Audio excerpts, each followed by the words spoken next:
തിരുവനന്തപുരം ജില്ലയിലെ ചിറയൻകീഴ് മണ്ഡലം ഇത്തവണ ആര് നേടി നോക്കാം. പാട്ടുംപാടി രമ്യ ഹരിദാസ് തന്നെ നേടിയിരിക്കുകയാണ്. ചിറയൻകീഴ് മണ്ഡലം കോൺഗ്രസിന് വേണ്ടി രമ്യ ഹരിദാസ് നേടിയിരിക്കുന്നു.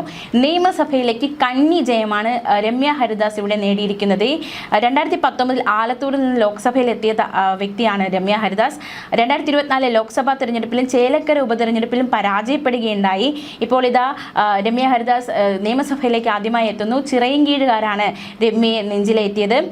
രമ്യ ഹരിദാസ് കോൺഗ്രസിന് വേണ്ടി നേടിയിരിക്കുന്നത് 56,833 വോട്ടുകളാണ്.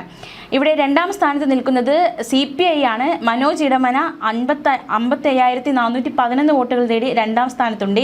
മൂന്നാം സ്ഥാനത്ത് BJP ആണ്. BS അനൂപ് 32,920 വോട്ടുകളാണ് ചിറയൻകീഴ് BJP നേടിയിരിക്കുന്നത്. അപ്പോൾ ഇത്തരത്തിലാണ് സ്ഥിതിയായിരിക്കുന്നത്. ഭൂരിപക്ഷം 1422 മാത്രമാണ് ഇവിടുത്തെ ഭൂരിപക്ഷം ആയിരിക്കുന്നത്.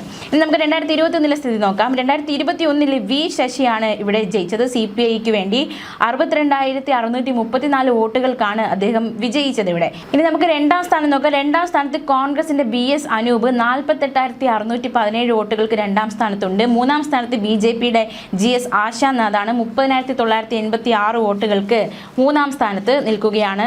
ചിറയൻകീഴാണ് ഈ ഒരു സ്ഥിതി വിവരം. ഇനി നമുക്ക് 2016 സ്ഥിതി നോക്കാം. അവിടെ CPI ആണ് 2016 വിജയിച്ചത്. വി ശശിയായിരുന്നു. 64,692 വോട്ടുകൾക്കാണ് വിജയിച്ചത്. കോൺഗ്രസിന് വേണ്ടിയിട്ട് K സജിത് കുമാർ രണ്ടാം സ്ഥാനത്താണ്. 50,370 വോട്ടുകൾ നേടിയാണ് രണ്ടാം സ്ഥാനത്തെത്തിയത്. BJP ആയിരുന്നു മൂന്നാം സ്ഥാനത്ത്. PP വാവ 19,478 വോട്ടുകൾക്ക് PP വാവ മൂന്നാം സ്ഥാനത്തായിരുന്നു. അപ്പോൾ ചിറയൻകീഴ് മണ്ഡലത്തിൻ്റെ സ്ഥിതിവിശേഷം ഇങ്ങനെയാണ്. വളരെ വാശിയേറിയ പോരാട്ടം നടന്ന മണ്ഡലങ്ങളിൽ ഒന്നാണ് ചിറയൻകീഴ്.